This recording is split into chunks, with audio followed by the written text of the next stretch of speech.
السلام علیکم ورحمۃ اللہ وبرکاتہ۔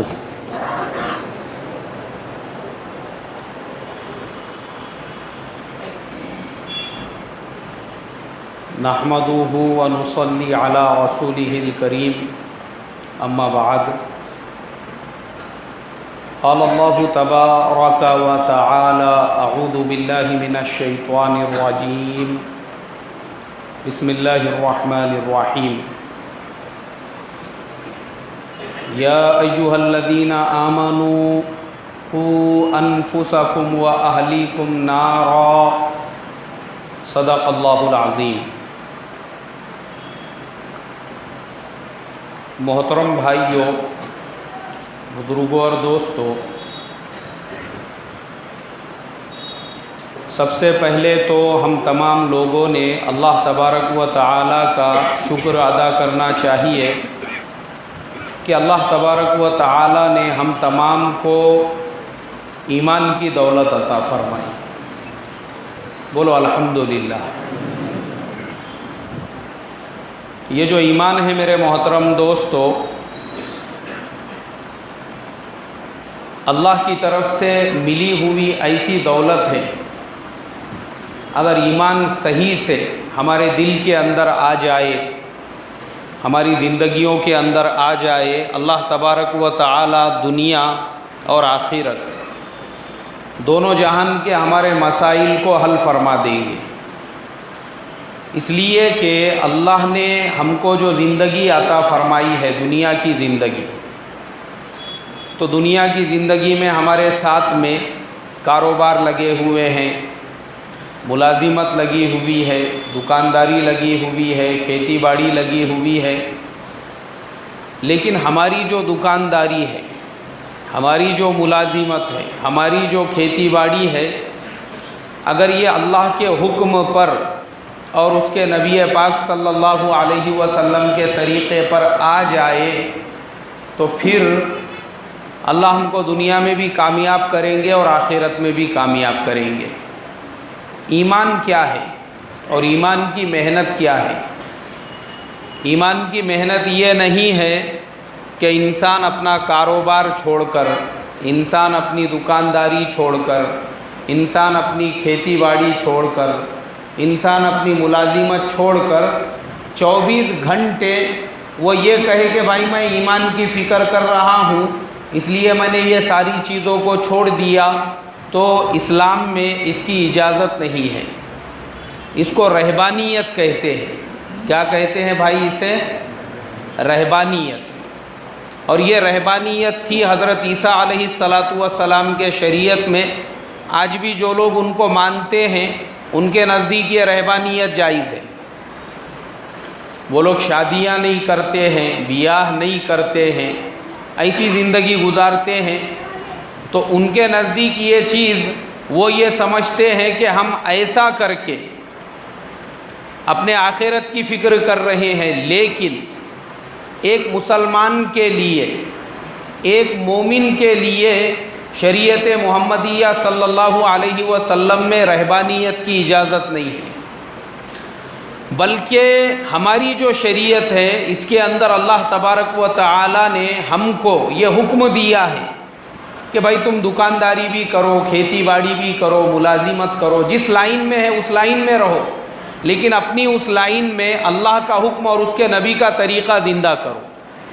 اگر ہماری دکانداری اللہ کے حکم اور اس کے نبی کے طریقے کے مطابق ہے تو وہی ہمارے ایمان کے بنانے کا ذریعہ ہے، وہ ایمان ہے ہمارا، وہ ایمان کی محنت ہے۔ شریعت محمدیہ صلی اللہ علیہ وسلم میں اتنی آسانی دی۔ بہت سارے لوگ جو یہ کہتے ہیں کہ انسان نے دین دنیا دونوں کا کام کرنا چاہیے، تو یہ ان کا خیال سراسر غلط ہے، اس لیے کہ اسلام میں دین ایک الگ چیز اور دنیا ایک الگ چیز نہیں ہے۔ ایک بات یاد رکھو، آپ کی جو دنیا ہے اسی دنیا کو اگر آپ اللہ کے حکم اور اس کے نبی کے طریقے کے مطابق کریں گے، وہی آپ کی دنیا آپ کے لیے کیا بنے گی بھائی؟ دین بن جائے گی۔ آپ ایک تاجر ہے، اللہ کے نبی صلی اللہ علیہ وسلم نے تاجر کے لیے حکم دیا کہ تاجر امانت داری کے ساتھ میں تجارت کرے، اور تاجر جھکتا ہوا تولے اور تاجر کسی کو دھوکہ نہ دے۔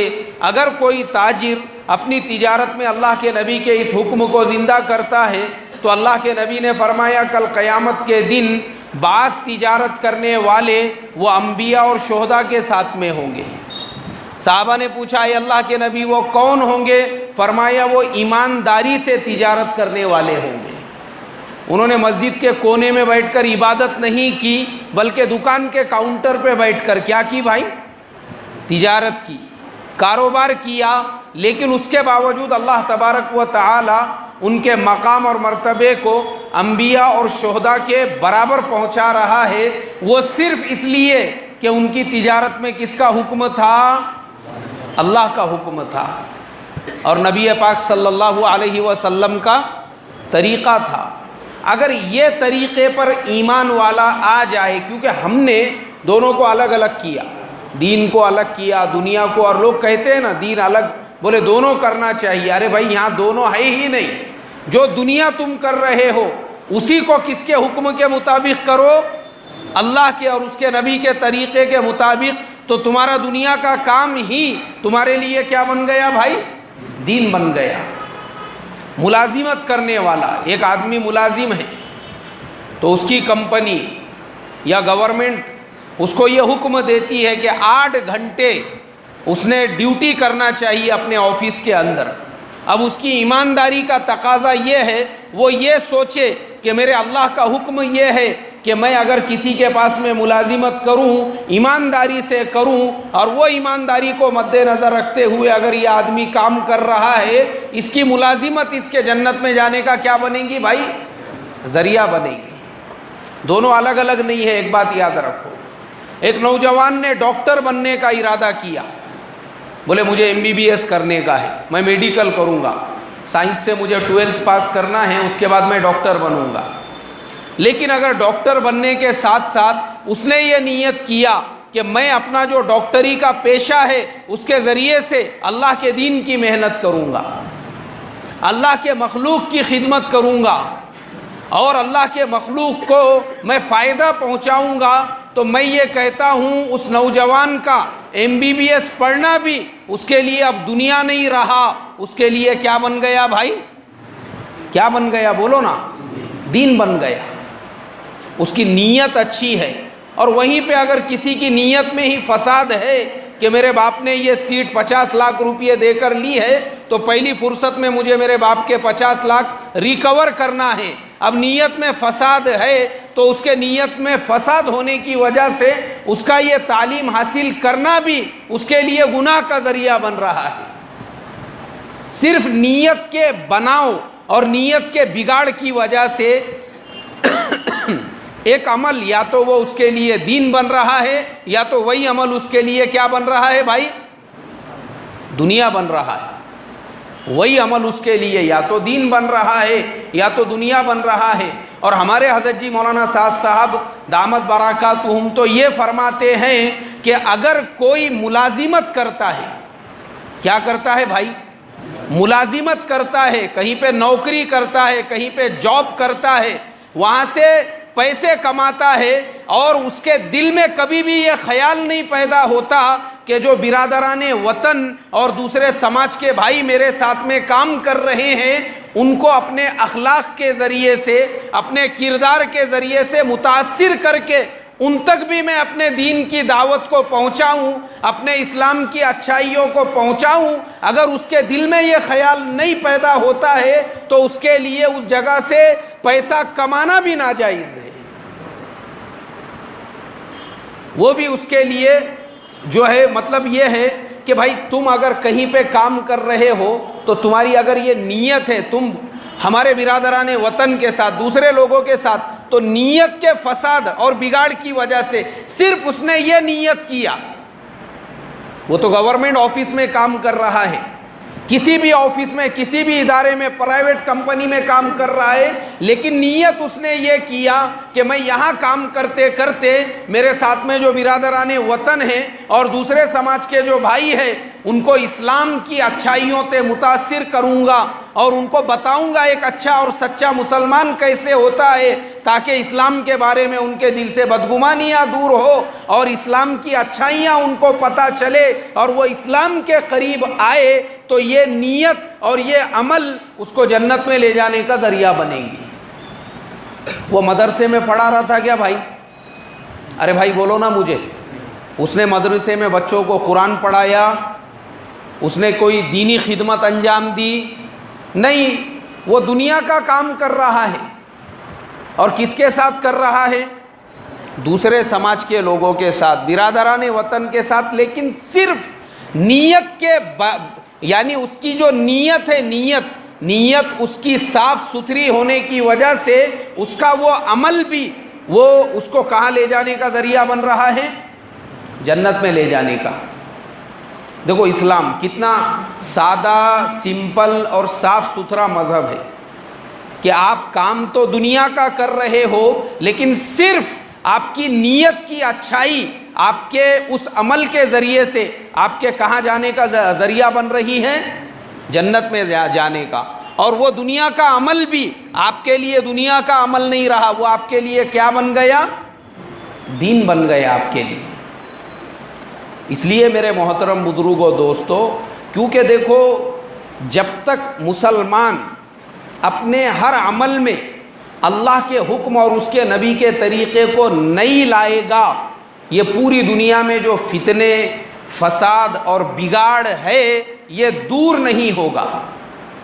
پوری دنیا میں ہم جو فتنے، فساد، بگاڑ دیکھ رہے ہیں یہ غیروں کی وجہ سے نہیں ہے، یہ مسلمان کے بدعمالیوں کی وجہ سے ہے۔ کس کے بدعمالیوں کی وجہ سے ہے بھائی؟ مسلمان کے بدعمالیوں کی وجہ سے۔ مسلمان کا عمل صحیح ہوتا تھا، مسلمان کے اخلاق صحیح ہوتے تھے، اور مسلمان کی زندگی میں اگر ایمان ہوتا تھا، اللہ تبارک و تعالی پوری دنیا کے بگاڑ کو ختم فرما دیتے تھے۔ کیا کرتے تھے بھائی؟ ختم فرما دیتے تھے۔ اس لیے کہ یہ پوری دنیا میں جو بگاڑ ہے کس کی وجہ سے ہے؟ یہ مسلمان کے بگاڑ کی وجہ سے ہے۔ مسلمان کا ایمان بگڑا ہوا ہے، یہ بگڑا ہوا ہے، اللہ تبارک و تعالیٰ نے بگڑی ہوئی حکومتوں کو اس کے اوپر مسلط کر دیا۔ یہ بگڑا ہوا ہے، ملک کے حالات بگڑ گئے، یہ بگڑا ہوا ہے، پوری دنیا کے حالات بگڑے ہوئے ہیں۔ اور میں آپ کو اللہ کے نبی صلی اللہ علیہ وسلم کا واقعہ بتاتا ہوں کہ دیکھو صحابہ جب بنے ہوئے تھے، ان کا ایمان بنا ہوا تھا اور انہوں نے ایمان کی محنت کو اپنے زندگی کا مقصد بنایا تھا، اللہ نے پوری دنیا کے حالات کو کیسے سازگار کیا تھا؟ صرف اور صرف مسلمان کے بننے کی وجہ سے۔ کس کے بننے کی وجہ سے بھائی؟ مسلمان کے بننے کی وجہ سے۔ مسلمان نے ایمان کی محنت کو مقصد بنایا، اللہ نے وقت کے حالات کو بدل دیا، مکہ فتح ہو گیا۔ مکہ فتح ہونے کے بعد اللہ کے نبی صلی اللہ علیہ وسلم نے اطراف کے قبیلوں کو بھی ایمان میں داخل کرنے کی کوشش کی۔ بہت سارے تو داخل ہو گئے، طائف والوں سے جنگ ہوئی، اور اس کے بعد میں کچھ قبیلے ایسے تھے وہ ابھی بھی ایمان میں داخل نہیں ہوئے تھے۔ اس میں قبیلے طے کے لوگ تھے، ایک طے قبیلہ تھا، اور وہ قبیلے کے جو سردار تھے ان کا نام تھا عدی ابن حاتم۔ عدی ابن حاتم رضی اللہ تعالیٰ عنہ وہ بعد میں مسلمان ہوئے، ابھی مسلمان نہیں ہوئے۔ اللہ کے نبی صلی اللہ علیہ وسلم بیت اللہ کا حج کر رہے تھے، تو یہ عدی ابن حاتم بھی آپ کے پیچھے پیچھے بیت اللہ کا طواف کر رہے تھے حج کے موقع پر، یہ بھی آپ کے ساتھ میں تھے۔ اب طواف کرتے کرتے اللہ کے نبی کی ان کے اوپر نظر پڑی۔ اللہ کے نبی صلی اللہ علیہ وسلم نے ان کی طرف دیکھا تو عدی ابن حاتم بچک گئے۔ اللہ کے نبی نے ان سے کہا کہ عدی ما یمنعک عن الاسلام، کیا بات ہے ابھی تک تم مسلمان نہیں ہوئے؟ انہوں نے کہا نہیں اے اللہ کے نبی، آپ نے فرمایا عدی مجھے دیکھ کر ابھی تم یہی سوچ رہے تھے نا، یہ پھٹے پرانے حال والے، پھٹے پرانے کپڑوں والے، انہوں نے ہمارے اوپر کامیابی حاصل کر لی، انہوں نے مکے کو فتح کر لیا، یہ آگے بڑھ گئے۔ انہوں نے کہا اے اللہ کے نبی میں بالکل یہی سوچ رہا تھا۔ ان کے دل میں خیال آ رہا تھا یہ مسلمان جن کو ہم مکے کی گلیوں میں گھسیٹتے تھے، یہ مسلمان جن کے سینے پہ بڑی بڑی چٹانیں رکھ دیا کرتے تھے، آج اللہ نے اسی مسلمان کو مکے کا کیا بنا دیا بھائی؟ مالک بنا دیا۔ مکہ فتح ہو چکا تھا۔ انہوں نے کہا اے اللہ کے نبی میں ایسا ہی سوچ رہا تھا۔ اللہ کے نبی نے فرمایا کہ عدی، یہ جو پھٹے پرانے حال والے تم کو نظر آتے ہیں نا، اب یہ بن گئے ہیں۔ کیا ہو گئے ہیں بھائی؟ یہ بن گئے ہیں، اور انہوں نے ایمان کی دعوت کو اپنے زندگی کا مقصد بنا لیا ہے۔ اور یہ جو ان کے ایمان کی دعوت ہے نا، تو یہ ایمان کی جو دعوت ہے اور یہ جو ایمان ہے، یہ ابھی رکنے والا نہیں ہے، پوری دنیا میں یہ پھیلے گا، اور یہ جیسا جیسا دنیا میں آگے بڑھے گا تو اس کے ذریعے سے اللہ تبارک و تعالی اس دنیا میں اتنا امن لے کر آئیں گے، اتنا امن لے کر آئیں گے کہ ایک اکیلی عورت وہ یمن کے شہر صنعاء سے چلیں گی، بیت اللہ آئیں گی، بیت اللہ کا طواف کر کے واپس جائیں گی، پورے راستے میں اس کو نظر اٹھا کے کوئی دیکھنے والا نہیں ملے گا۔ مطلب کیا ہے اس کا؟ اس کا مطلب یہ ہے وہ زمانہ ڈاکوؤں کا زمانہ تھا، لوگ بڑے بڑے قافلوں کو لوٹ لیتے تھے۔ اب ان کو حیرت ہوئی سن کر کے اتنا امن کیسے کیا آئے گا کہ اکیلی عورت آئے گی اور آنے کے بعد میں جو ہے بیت اللہ کا طواف کریں گی اور طواف کر کے واپس جائیں گی، اس کو کوئی نظر اٹھا کے دیکھنے والا نہیں ملے گا۔ یہاں تو بڑے بڑے قافلوں کو ڈاکو لوگ لوٹ لیتے ہیں۔ اس کے بعد اللہ کے نبی نے فرمایا کہ عدی سن لے، اس ایمان کی برکت سے اتنا امن آئے گا۔ کسریٰ کو جانتا ہے؟ بولے حضرت کسریٰ کو کون نہیں جانتا، پوری دنیا کسریٰ کو جانتی ہے۔ ہمارے مولانا یونس صاحب رحمۃ اللہ علیہ وہ یہ واقعہ سنایا کرتے تھے، تو ہمارے مولانا فرماتے تھے کہ اللہ کے نبی صلی اللہ علیہ وسلم نے عدی ابن حاتم سے کہا، بولے کسریٰ کو جانتا ہے؟ کسریٰ کو؟ بولے حضرت کسریٰ کو کون نہیں جانتا ہے، کسریٰ کو پوری دنیا، کیونکہ کسریٰ جو ہے اس زمانے کا سب سے سپر پاور طاقتور تھا، اور سب سے سپر پاور جو طاقت تھی ایران، اس کا وہ بادشاہ تھا۔ بولے حضرت کسریٰ کو تو ہر ایک جانتا ہے۔ اللہ کے نبی نے فرمایا کسریٰ کی بادشاہت کا مالک اللہ مسلمان کو بنائے گا۔ کس کو بنائے گا بھائی؟ مسلمان کو۔ کس کی بادشاہت کا مالک؟ کسریٰ کی، جو دنیا کا سپر پاور طاقتور ہے۔ انہوں نے کہا عدی ابن حاتم نے، بولے یار یہاں پہ ان لوگوں کے پاس میں برابر سے سواریاں نہیں ہیں، ان لوگوں کے اپنے خود کے گھروں کا انتظام نہیں ہے، اور باتیں کس کی کر رہے ہیں؟ کسریٰ کی۔ اس کے بعد اللہ کے نبی نے فرمایا کہ عدی سن لے، اتنا امن آئے گا کہ زکوٰۃ کے دینے والے سب ہوں گے لیکن زکوٰۃ کا لینے والا کوئی نہیں رہے گا، اتنا امن آئے گا۔ اللہ تعالیٰ اتنا مال سے دولت سے نوازے گا لوگوں کو کہ زکوٰۃ کا دینے والا ہر آدمی ہوگا لیکن لینے والا کوئی رہے گا کیا بھائی؟ بولے لینے والا نہیں رہے گا۔ حضرت عدی ابن حاتم وہ اللہ کے نبی کے وصال کے بعد رویا کرتے تھے، اور صحابہ کو یہ واقعہ جو ہے اس زمانے میں سنایا کرتے تھے، کہتے تھے کہ اللہ مجھے معاف کرے، حضرت محمد صلی اللہ علیہ وسلم کی بات اس وقت میرے سمجھ میں نہیں آئی۔ حضرت محمد صلی اللہ علیہ وسلم دنیا سے چلے گئے، حضرت ابوبکر صدیق رضی اللہ تعالیٰ عنہ دنیا سے چلے گئے، اور زمانہ آیا حضرت عمر فاروق رضی اللہ تعالیٰ عنہ کا۔ میں نے دیکھا ایک عورت آ رہی ہے جو زیورات میں لدی ہوئی ہے، تحقیق کرنے پہ پتہ چلا کہ یہ یمن کے شہر صنعاء سے آئی ہے حج کے لیے۔ تو حضرت عدی ابن حاتم نے پوچھا کہاں سے آ رہی ہو؟ کہنے لگی کہ میں یمن کے شہر صنعاء سے آ رہی ہوں۔ کوئی ساتھ میں ہے؟ بولے میرے ساتھ میں کوئی بھی نہیں ہے۔ اکیلی عورت تنے تنہا یمن کے شہر صنعاء سے چلی، اور چلنے کے بعد میں مکۃ المکرمہ کا اس نے سفر کیا۔ عدی ابن حاتم نے پوچھا تجھے راستے میں ڈر نہیں لگا؟ بولے کہنے لگی کہ راستے میں میں جس قبیلے سے گزرتی تھی ایسا محسوس ہوتا تھا جیسے میں اپنے مائکے میں آ گئی ہوں۔ پورے راستے میں اس عورت کو کوئی نظر اٹھا کے دیکھنے والا نہیں تھا۔ اس کے بعد عدی ابن حاتم روتے تھے اور یہ کہتے تھے کہ اللہ مجھے معاف کرے، حضرت محمد صلی اللہ علیہ وسلم نے جب بتایا تب میرے سمجھ میں نہیں آیا، لیکن میں نے میری آنکھوں سے دیکھا اللہ تبارک و تعالیٰ نے کسریٰ کے ملک ایران کا جو بادشاہ ہے وہ کس کو بنایا بھائی؟ مسلمان کو بنایا۔ کسریٰ کے خزانے مدینہ منورہ کے اندر ایسے ڈھیر لگے ہوئے تھے جیسے ہمارے یہاں پہ پتھر، مٹی اور ریت کے ڈھیر ہوتے ہیں۔ غنیمت کا مال کھوروں اور پھاوڑوں سے تقسیم کیا گیا، اتنا امن آیا۔ اور اس کے بعد کہا کرتے تھے اگر عدی زندہ رہے گا تو یہ بھی دیکھ لیں گا کہ زکوٰۃ کے دینے والے سب ہوں گے اور زکوٰۃ کا لینے والا کوئی نہیں رہے گا۔ اللہ تبارک و تعالی نے یہ وقت دکھایا حضرت عمر ابن عبدالعزیز رحمۃ اللہ علیہ کے زمانے میں۔ کس کے زمانے میں بھائی؟ حضرت عمر ابن عبدالعزیز رحمۃ اللہ علیہ۔ حضرت عمر ابن عبدالعزیز رحمۃ اللہ علیہ کا جو زمانہ تھا، انہوں نے اپنے زمانے میں سارے ٹیکس وغیرہ لوگوں سے معاف کر دیے تھے۔ لوگوں کے کاروبار کے اوپر جو تاوان وغیرہ ہوتا ہے وہ سب معاف کر دیا تھا، ساری چیزیں انہوں نے معاف کر دی تھی۔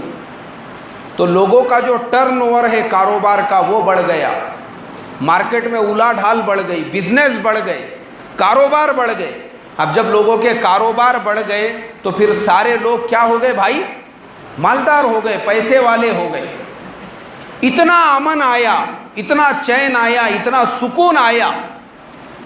ایک آدمی وہ گلی کوچے میں زکوٰۃ کا مال لے کے نکلتا تھا اور آواز لگاتا تھا ارے بھائی اس محلے میں کوئی یتیم، کوئی بیوہ، کوئی محتاج، کوئی مسکین اگر ہے تو وہ بتاؤ، میں اس کو زکوٰۃ کا مال دینا چاہتا ہوں۔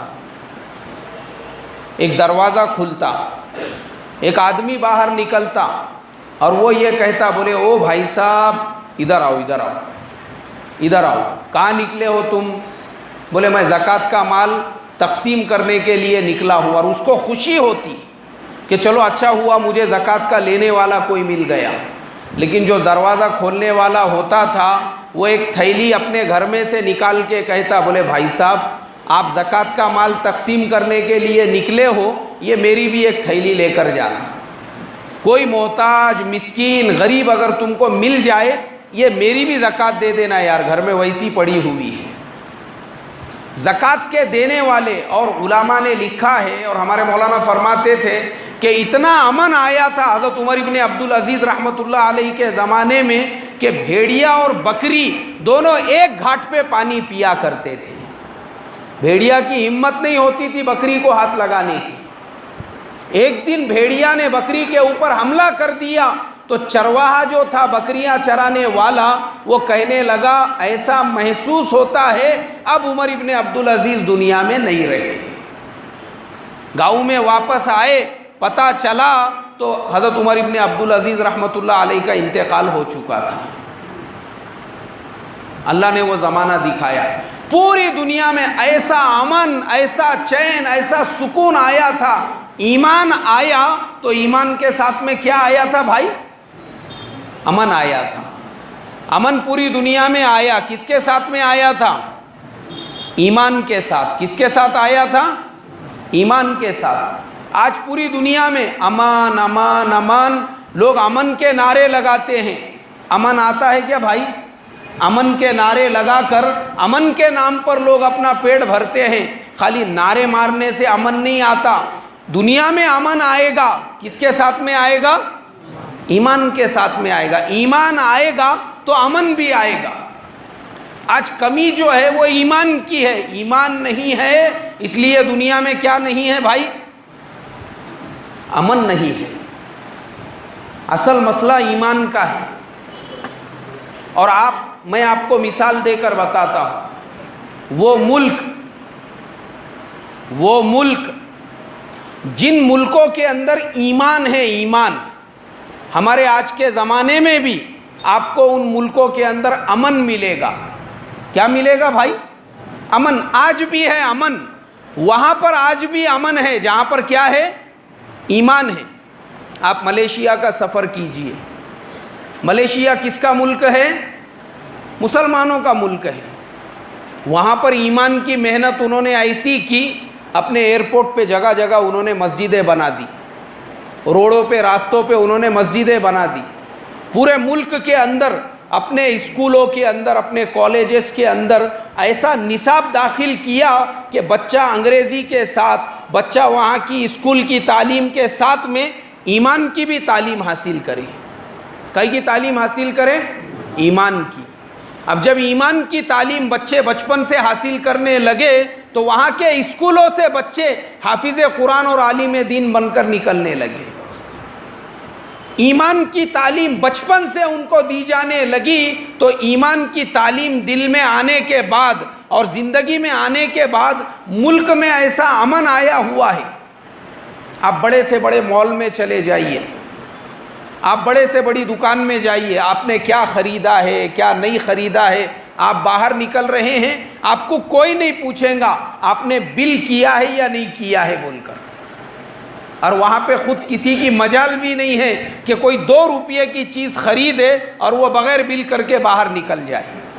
بڑے بڑے مال بنا دیے انہوں نے وہاں پر، لیکن وہاں پہ انہوں نے لوگوں کو امن کی تعلیم دی، ایمان کی تعلیم دی۔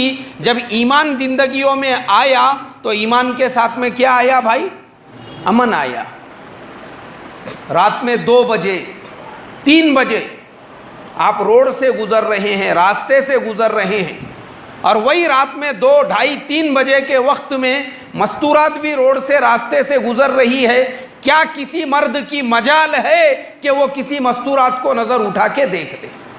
کتنے بجے رات میں بھائی؟ یہاں پہ تو مغرب کے بعد کے واندے آئے ہوئے ہیں۔ بعض ملکوں میں بعض علاقوں میں ہم لوگ خبریں پڑھتے ہیں، ذرا سا اندھیرا ہونے کے بعد میں بہن بیٹیوں کی عزتیں اور ان کی عصمتیں محفوظ نہیں ہے۔ کیوں؟ اس لیے کہ ایمان نہیں ہے، اس لیے ملکوں میں کیا نہیں ہے بھائی؟ امن نہیں ہے۔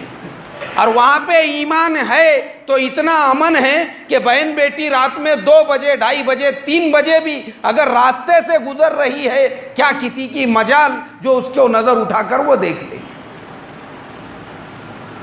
تو جہاں پر ایمان آئے گا تو ایمان کے ساتھ میں کیا آئے گا؟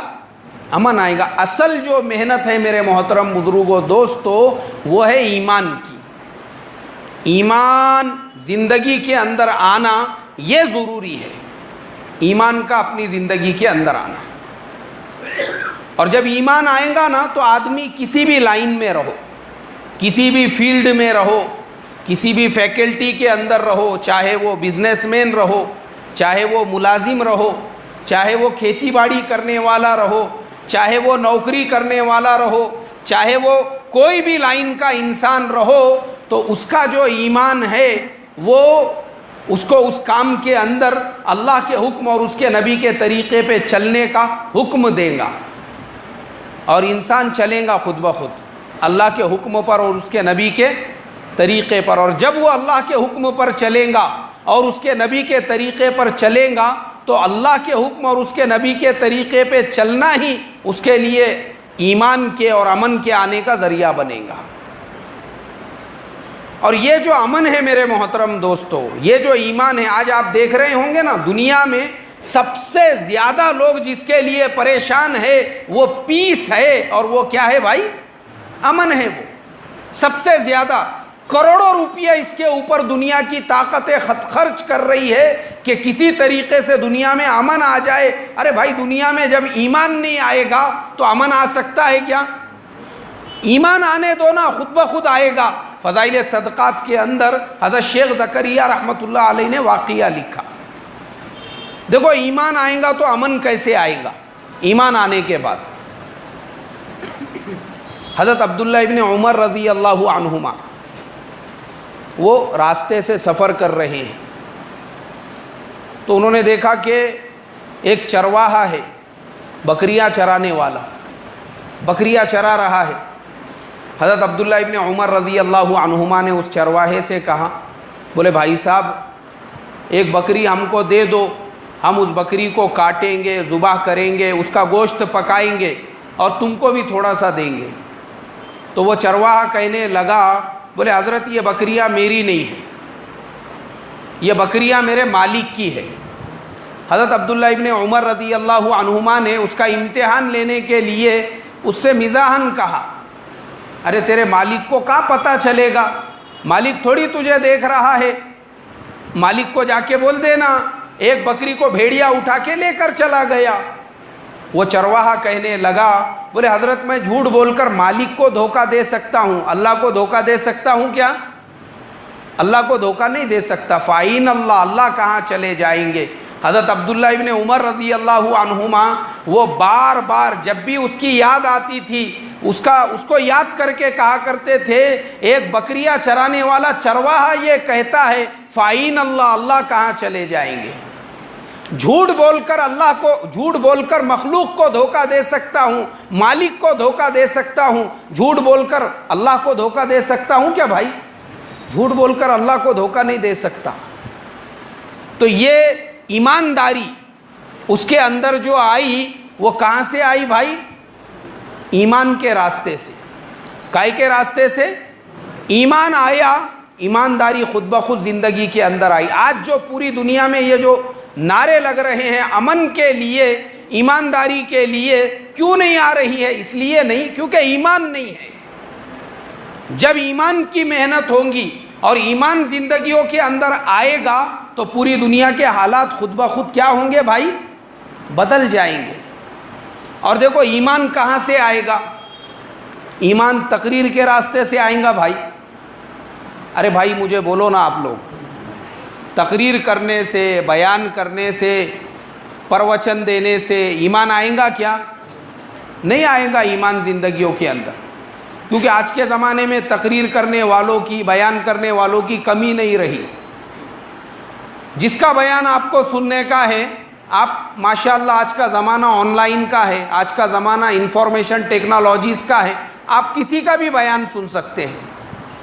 تو زندگیوں میں ایمان جو آئیں گا نا، ایمان وہ بیان سے نہیں آئیں گا، تقریر سے نہیں آئیں گا، اور کسی مقالے میں لکھ دینے کی وجہ سے یا مقالہ پیش کرنے کی وجہ سے بھی ایمان زندگی میں نہیں آئیں گا۔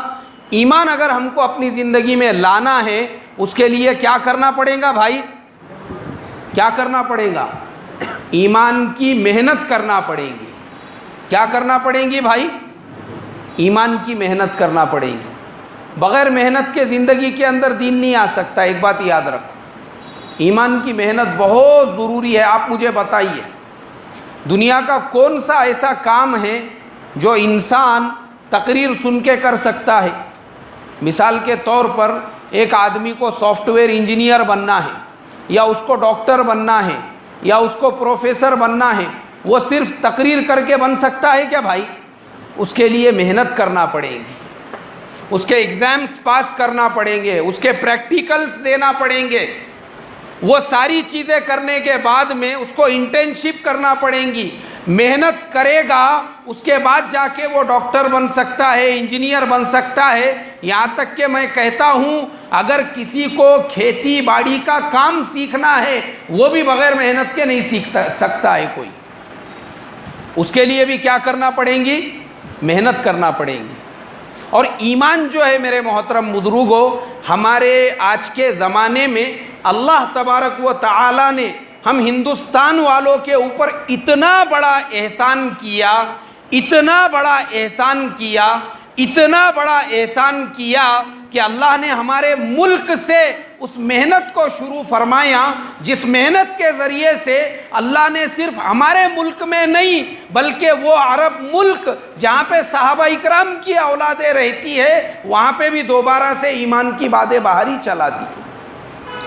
وہ محنت اللہ نے کون سے ملک سے شروع کی؟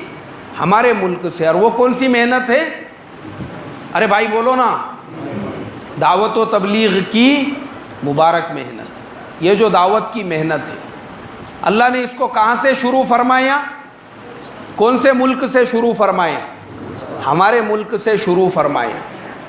یہ اللہ کی نعمت ہے، اللہ کی بہت بڑی دین ہے ہمارے اوپر، جو اللہ نے اس محنت کو ہمارے یہاں سے شروع فرمائی۔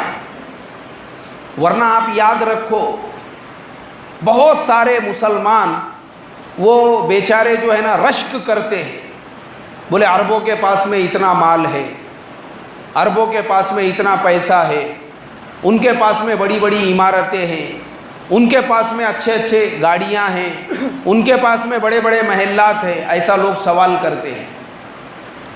رہنے دو نا، ان کے پاس میں بڑے بڑے محلات رہنے دو، ان کے پاس میں کاریں رہنے دو، ان کے پاس میں دنیا کی حکومتیں رہنے دو، ان کے پاس میں پیسہ رہنے دو.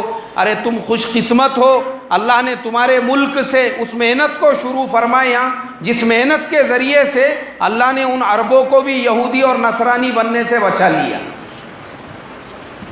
بہت سارے ہمارے دوست ہیں عرب ملکوں کے اندر، وہ عرب خود یہ کہتے ہیں، وہ کہتے ہیں کہ یہ جو جہد ہے، یہ جو محنت ہے دعوت و تبلیغ کی، اگر یہ تم ہندوستان والوں کے ملک میں شروع نہیں ہوتی تھی اور ہمارے ملکوں میں آ کے اگر تم محنت نہیں کرتے تھے تو یورپ اور دنیا کی جو دوسری باطل طاقتیں ہیں، ان باطل طاقتوں نے ہمارے ملکوں پر ایسی محنتیں کی، انہوں نے ان کی عورتوں کو عربوں کے گھروں میں گھسا دیا. اب عربوں کی جو نسلیں پیدا ہو رہی ہے وہ بولنے کو تو عرب کی اولاد ہے، لیکن ان کی مائیں یا تو یہودی ہے یا تو کیا ہے بھائی، نصرانی ہے. انہوں نے تو ہم کو یہودی اور نصرانی بنا دیا تھا. لیکن یہ محنت ہمارے ملکوں میں آئی تو تم نے ہمارے اندر یہ احساس پیدا کیا ہم کس کی اولادیں ہیں، صحابہ کی اولادیں، جن صحابہ کی وجہ سے اللہ نے پوری دنیا کو دین عطا فرمایا تھا. آج ہم ان کی اولادیں ہیں اور باطل نے ہم کو ایسا ٹارگیٹ بنا کر آدھا یہودی اور آدھا نصرانی بنا دیا ہے کہ ان کو اپنے مسلمان ہونے کا بھی احساس باقی نہیں رہا. اللہ نے وہ محنت میرے محترم بزرگوں دوستو ہمارے ملک سے، ہم غریب لوگ ہیں، ہمارا ملک غریبوں کا ملک ہے، ہمارے پاس میں ویسے محلات نہیں ہیں، گاڑیاں نہیں ہیں، حکومتیں نہیں ہیں، پیسہ نہیں ہے، مال دولت نہیں ہے، ہم کچے گھروں میں رہنے والے ہیں. لیکن ہم کچے گھروں میں رہنے والوں کو اللہ نے پوری دنیا میں محنت کے لیے کیا فرمایا، قبول فرمایا. ہمارے ملک سے شروع کی، ہم نے اس کے اوپر اللہ تعالیٰ کا شکر ادا کرنا چاہیے. بولو الحمدللہ. یہ اللہ کا احسان ہوا ہمارے اوپر. یہ ملک جو ہے، یہ ملک، یہ جو سرزمین ہے، یہ حضرت خواجہ معین الدین چشتی رحمۃ اللہ علیہ کی سرزمین ہے، یاد رکھو. اور حضرت خواجہ معین الدین چشتی رحمۃ اللہ علیہ نے جو سفر کیا تھا ڈھاکہ سے لے کے اجمیر تک کا، اس ایک سفر میں 90 لاکھ لوگ مسلمان ہو گئے تھے.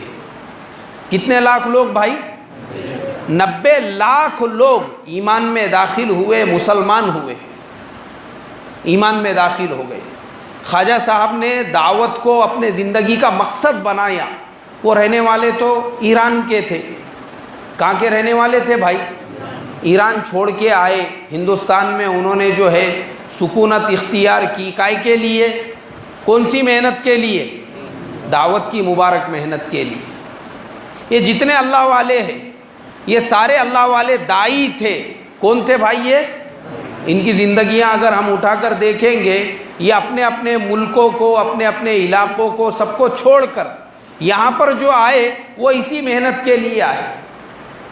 اور یہاں آنے کے بعد میں انہوں نے اس ملک کے اندر یہ ایمان کی محنت کی تو یہ سارے ملک کے اندر ایمان کی ایسی باد بہاری چلا دی میرے محترم دوستو کہ آج پوری دنیا کے اندر اللہ تبارک و تعالی اس ملک کے رہنے والوں سے کام لے رہا ہے. اور اس کے بعد پھر ایک زمانہ ایسا آیا جب باطل کی محنتیں بڑھ گئی، اللہ تبارک و تعالی نے حضرت مولانا الیاس صاحب رحمۃ اللہ علیہ کو کھڑا کیا. اور حضرت مولانا کے ذریعے سے اللہ تبارک و تعالی نے اس دعوت کی مبارک محنت کو دوبارہ زندہ فرمایا. یہ محنت دوبارہ سے زندہ ہوئی، اور زندہ ہونے کے بعد میرے محترم دوستو ہمارے صرف اپنے ملک کے اندر نہیں، اللہ تبارک و تعالی نے آج دنیا کے چپے چپے کے اندر اس محنت کو پھیلا دیا.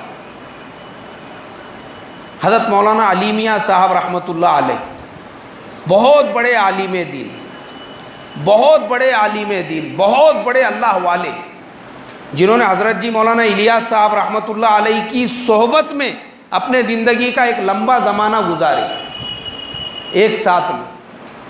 اتنے بڑے اپنے وقت کے عالم دین تھے جن کی عربی کتابیں آج بھی عرب ملکوں کے اندر کالج اور یونیورسٹیز میں وہاں کے بچوں کو پڑھائی جاتی ہے۔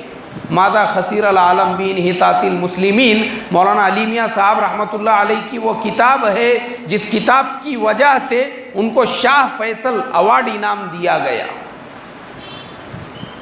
وہ مولانا علی میاں صاحب رحمۃ اللہ علیہ، انہوں نے اپنے یہاں پہ ایک اجتماع تھا تو کچھ عربوں کو بھی دعوت دی، انہوں نے عرب ملکوں کے کچھ مہمانوں کو کہا کہ آؤ ہمارے یہاں پہ 3 دن کا اجتماع ہے، تم لوگ بھی شرکت کرو۔ آئے وہ عرب وہاں پہ شرکت کے لیے، اور آنے کے بعد میں انہوں نے اس اجتماع کے اندر شرکت کی۔ ہندوستان کے بیچارے پھٹے پرانے حال مسلمانوں کو دیکھا تو دہاڑے مار مار کے رونے لگے۔ حضرت مولانا علی میاں صاحب رحمۃ اللہ علیہ نے ان عربوں سے پوچھا، بھائی کیوں رو رہے ہو؟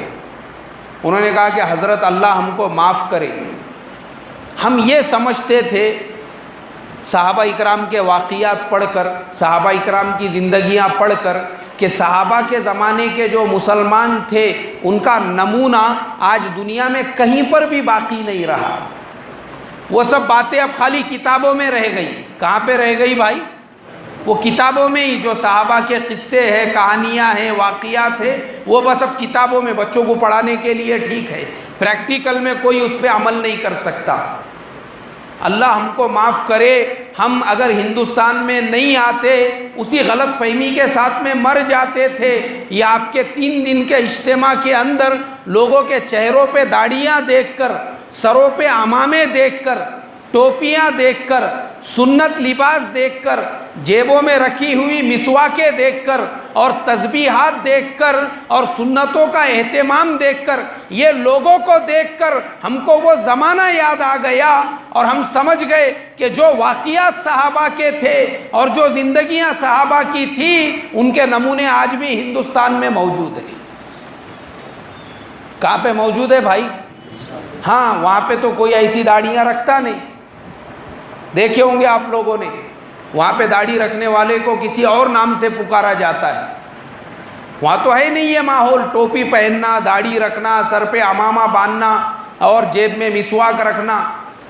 لیکن یہاں پہ آنے کے بعد میں جب انہوں نے یہ ساری چیزیں دیکھی، وہ خود یہ کہنے لگے کہ الحمدللہ ہماری یہ بدگمانی دور ہو گئی۔ ویسے لوگ جو ہم نے کتابوں میں پڑھے تھے، آج بھی اس ملک ہندوستان کے اندر کیا ہے بھائی؟ موجود ہے، آج بھی موجود ہے۔ اور وہ لوگ کس نے پیدا کیے بھائی؟ ارے بھائی بولو نا، دعوت کی مبارک محنت نے۔ کس نے پیدا کیے وہ لوگ؟ یہ دعوت کی مبارک محنت نے۔ ہاں، اس محنت کو آپ معمولی مت سمجھو۔ ایمان بنے گا، ایمان، جو ہماری بات ایمان سے چل رہی تھی کہ اپنی زندگی میں ایمان ضروری ہے، اور ایمان کے بنانے کے لیے جو محنت ضروری ہے وہ کون سی محنت ہے بھائی؟ یہی دعوت کی مبارک محنت ہے۔ آپ کو پتہ ہے کیا، اس محنت کے ذریعے سے آج جو ہے نا، آج خالی یہ ہندوستان کی بات نہیں کر رہا ہوں میں آپ کو، ہاں خالی یہ ہندوستان نہیں، ہندوستان کی تو کایا اللہ نے پلٹ دیا، ورنہ کیا حال تھا ہندوستان کا۔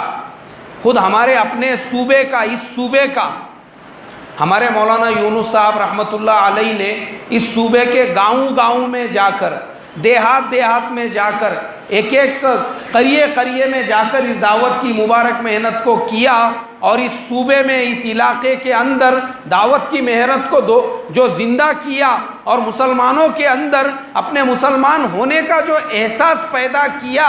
اس سے پہلے کے حالات اگر میرے محترم دیکھیں گے تو خود مسلمان اپنے ہاتھوں سے گوبر کے بت بنا کر ان کی پرستش اور عبادت کیا کرتے تھے۔ یہ حال تھا مسلمانوں کا۔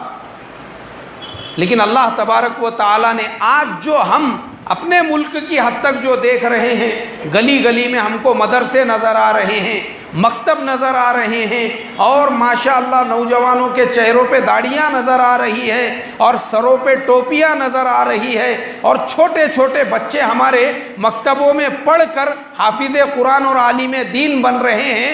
ہمارے مجلس کے اندر بزرگ لوگ بھی بیٹھے ہوئے ہیں، پوری سفید داڑھی والے۔ میں ان سے یہ سوال کرتا ہوں، مجھے بتاؤ آج سے 30 سال 40 سال پہلے کیا اتنے مدرسے تھے؟ ہر ایک آپ کو یہ کہیں گا کہ بھائی اتنے مدرسے تو نہیں تھے، اتنے مکاتب تو نہیں تھے، اتنے دیندار تو نہیں تھے۔ مسجدیں ویران پڑی ہوئی تھی۔ کیا تھی بھائی؟ مسجدیں ویران۔ یہ پرانے زمانے کی پتھروں کی جو پرانی مسجدیں ہیں، وہ مسجدیں ویران پڑی ہوئی تھی۔ مسلمان وہ یعنی صرف نام کے مسلمان باقی رہ گئے تھے، لیکن اللہ تبارک و تعالی نے دعوت کی مبارک محنت کے ذریعے سے مسلمانوں کے اندر کے اس احساس کو دوبارہ زندہ کیا، اور آج جو اتنا مجمع نظر آ رہا ہے، اور ہماری مسجدیں جو بھری ہوئی نظر آ رہی ہے، اور ہماری مسجدوں میں آج جگہ نہیں ہے، یہ کس کی برکت ہے بھائی؟ ارے بھائی بولو نا، دعوت کے محنت کی برکت ہے یہ۔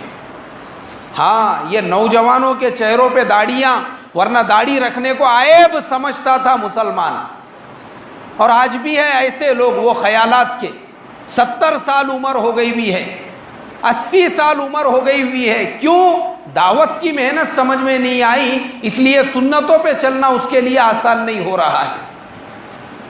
ماشاءاللہ آج کے زمانے میں اگر آپ دیکھیں گے، حاجیوں کے جو قافلے روانہ ہو رہے ہیں، ایک زمانہ وہ ہوا کرتا تھا، سننے ملتا تھا کہ پورے ضلع سے 4 حاجی گئے ہیں، 5 حاجی گئے ہیں پورے ضلع سے، اور آج تو حال یہ ہے ایک محلے سے 10 حاجی جا رہے ہیں۔ اللہ نے امت کے اندر حج کو جانے کا جو مزاج پیدا کیا، کس کی محنت کی برکت سے بھائی؟ ارے بھائی بولو نا، یہ دعوت کی مبارک محنت کی برکت سے۔ یہ محنت، کیونکہ ہم نے خود دیکھے ہمارے اپنے بچپن کے اندر، ایک حاجی صاحب جا رہے ہیں اور ان کے ساتھ پورا گاؤں جا رہا ہے ریلوے اسٹیشن پہ چھوڑنے کے لیے، پورا گاؤں ان کے ساتھ میں، اور پتہ چل رہا ہے کہ پورے تعلقے سے ایک حاجی صاحب گئے، اور پورے ضلع سے 4-5 لوگ انگلیوں پہ ان کو گنا کرتے تھے۔ لیکن میرے محترم بزرگوں، اللہ نے امت کا جو مزاج بنایا، مسجدیں بھری ہوئی ہے، امت زکوٰۃ دینے والی بن گئی۔ آج یہ اللہ تعالیٰ نے امت کے اندر جو زکوٰۃ دینے کا مزاج پیدا کیا، اسی کی یہ برکت ہے کہ ہمارے مسجد میں اگر کسی بھی نماز میں کوئی چندے والا آئے، وہ محروم نہیں جاتا ہے۔ ارے بھائی بولو، جاتا ہے کیا؟ میرے مسجد کی حد تک تو میں یہ کہہ سکتا ہوں کہ اگر مغرب میں ایک چندے والا آیا تھا، اب عشاء میں اگر دوسرا آ گیا، میں نے ایسا کبھی بھی نہیں دیکھا کہ مغرب والے کو تو امت نے چندہ دی اور عشاء میں جو آیا وہ بیچارہ خالی ہاتھ گیا۔ اللہ نے دینے کا مزاج امت کا پیدا کیا، کس کی برکت سے بھائی؟ یہی دعوت کے مبارک محنت کی برکت سے۔ ہمارے ملک کے حالات اللہ تبارک و تعالیٰ نے بدلے، اور یہ خالی ملک کے حالات نہیں بدلے۔ میں نے ابھی آپ کو بتایا عربوں کے زندگی کا حال، خود عربوں کا یہ کہنا ہے، اور باقی دنیا کے اندر اگر آپ جا کر دیکھیں گے، پوری دنیا کے اندر انگلینڈ، فرانس، یورپ، یہ سارے ملکوں کے اندر، ہندوستان کے اندر جیسا پردہ ایک مسلمان ماں بہن کرتی ہے، آپ کو ویسا ہی پردہ کرنے والی مسلمان ماں بہن لندن میں بھی مل جائیں گی اور پیرس کے اندر بھی مل جائیں گی۔ آپ مجھے بتاؤ، لندن، پیرس، انگلینڈ، امریکہ، یہ وہ ملک ہے دنیا کے سب سے ماڈرن اور فیشنیبل ملک، اس ملک کے رہنے والی ماں بہن کو بھی اگر کسی نے پردے کا اتنا سخت پابند بنایا، وہ کون سی محنت ہے بھائی؟ یہ دعوت کی مبارک محنت ہے۔ آپ مجھے بتائیے، ہمارے نوجوان، ہندوستان میں تو چلو پوری آزادی ہے، لیکن اگر آپ انگلینڈ کا سفر کریں گے، فرانس کا سفر کریں گے، یورپ کے ملکوں میں آپ کو بڑی بڑی داڑھیاں والے نوجوان ملیں گے، سروں پہ عمامے والے نوجوان ملیں گے، اور سنت لباس پہنے ہوئے نوجوان ملیں گے۔ کہاں کی بات کر رہا ہوں میں؟ یورپ کی بات کر رہا ہوں، انگلینڈ امریکہ کی بات کر رہا ہوں۔ ان ملکوں کے بھی نوجوانوں کے بدن پر اور جسم پر جو سنت لباس آیا وہ کون سے محنت کی برکت سے بھائی؟ یہی دعوت کی مبارک محنت کی برکت سے۔ اللہ نے اس محنت کو ذریعہ بنایا ان کے زندگیوں کے بدلنے کا اور زندگیوں کے اندر سنت کے لباس کو لانے کا۔ تو وہ انگلینڈ میں رہ کر، وہ امریکہ میں رہ کر، میرے ایک دوست ہے تو وہ آئے تھے، سفر پر تھے، مسواک خریدنے لگے۔ انہوں نے مجھ سے کہا، بولے یار 1 ڈزن میں مسواک لینا چاہتا ہوں۔ میں نے کہا لے لیں گے، لیکن یہ لے کے فائدہ کیا ہے؟ سوکھ جائیں گی آپ کے ملک میں جانے تک۔ بولے مسئلہ ایسا ہے، یہ ایک مسواک ہمارے یہاں پہ 2000 روپے کی ملتی ہے۔ کتنے کی ملتی ہے بھائی؟ 2000 روپے کی۔ 20 پاؤنڈ، 22 پاؤنڈ، 1 پاؤنڈ اپنے انڈیا کے حساب سے تقریباً 100 روپے کے قریب ہوتا ہے، 90 95 100 کے قریب ہوتا ہے۔ 22-23 پاؤنڈ کا اگر ایک مسواک مل رہا ہے تو ہمارے انڈیا کے کتنے ہو رہے ہیں؟ تقریباً 2000 روپے۔ اس کے لیے بولے میں 1 درجن گھر کے کیونکہ میری عادت ہے میں بغیر مسواک کے وضو نہیں کرتا ہوں۔ بغیر کائے کے بھائی؟ مسواک کے۔ یہ میں آپ کو کسی سعودی عرب میں رہنے والے کا واقعہ نہیں سنا رہا ہوں۔ کہاں پہ رہنے والے کی بات بتا رہا ہوں؟ لندن میں رہنے والے کی بات۔ آپ سوچو، ایک انسان انگلینڈ کا رہنے والا ہے اور اس کی زندگی میں سنتوں کا جو اتنا اہتمام آیا ہے وہ کائے کی برکت سے؟ یہ دعوت کے مبارک محنت کی برکت سے۔ اور ایک صاحب ملے، انہوں نے کہا کہ میری فجر کی نماز کی تکبیر اولیٰ نہ چھوٹے، اس کے لیے میں روزانہ 200 کلومیٹر کا سفر کرتا ہوں۔ کتنے کلومیٹر کا؟ 200 کلومیٹر۔ بولے فلانی مسجد ہے، میں وہاں جا کے فجر کی نماز اس لیے پڑھتا ہوں، ایک تو فجر کی نماز مسجد میں ہوتی ہے تکبیر اولیٰ سے، اور 3 اعمال میرے وہاں پہ زندہ ہوتے ہیں۔ ایک تو تعلیم میں بیٹھتا ہوں، وہاں کے مشورے میں بیٹھ جاتا ہوں، اس طریقے سے جو ہے 3 عمل میرے وہاں پہ زندہ ہو جاتے ہیں۔ میرے محترم بزرگوں، دوستو، یہ میں آپ کو ان ملکوں کی مثال دے کر بتا رہا ہوں، دعوت کی مبارک محنت نے نقشہ بدل دیا۔ ایک عالم دین ہے، ان کی ایک کتاب ہے میرے پاس سفر نامے کی، تو میں پڑھ رہا تھا، انہوں نے لکھے 1980 یا 75 کے اندر انہوں نے انگلینڈ کا سفر کیے، تو انہوں نے کہا کہ پورے لندن شہر میں میں جمعہ کی نماز پڑھنے کے لیے مسجد ڈھونڈتا رہا تو مجھے جمعہ کی نماز پڑھنے کے لیے پورے شہر میں ایک بھی مسجد نہیں ملی۔ انہوں نے تحقیقات کیے تو پتہ چلا کسی بلڈنگ کے نیچے وہاں پہ لوگ جمع ہو کر جو ہے نماز پڑھتے ہیں، مستقل کوئی مسجد نہیں اس ملک کے اندر۔ یہ 1975 اور 80 کے زمانے کی بات ہے، لیکن آج میرے محترم بزرگوں، دوستو، اسی پورے انگلینڈ میں 2500 سے زیادہ آفیشل مسجدیں ہیں۔ کتنے 100 سے زیادہ؟ 2500 سے زیادہ وہاں پہ آفیشل مسجدیں قائم ہو چکی ہے۔ کئی چرچ ایسے ہیں جن کو مسلمانوں نے خرید لیا اور خریدنے کے بعد ان کو کیا بنا دیا؟ مسجد بنا دیا۔ یہ ہے دعوت کی مبارک محنت کی برکت۔ اللہ نے اس محنت کے ذریعے سے، اس محنت کی برکت سے پورے یورپ کے نقشے کو بدلا، امریکہ کے نقشے کو بدلا، اور افریقہ کے جو ممالک ہیں۔ میرے محترم بزرگوں، ہم کو یہ بات پتہ ہونا چاہیے کہ یہ محنت جو ہے، محنت اللہ نے اس محنت کے ذریعے سے ملکوں کی کیسے حفاظت کی۔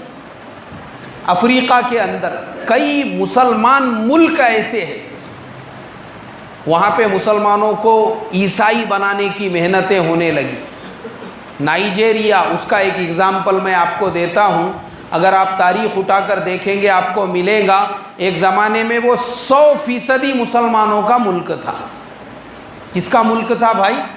100% مسلمانوں کا ملک تھا، لیکن آج اس ملک کی آدھی آبادی عیسائیوں کی ہو چکی ہے۔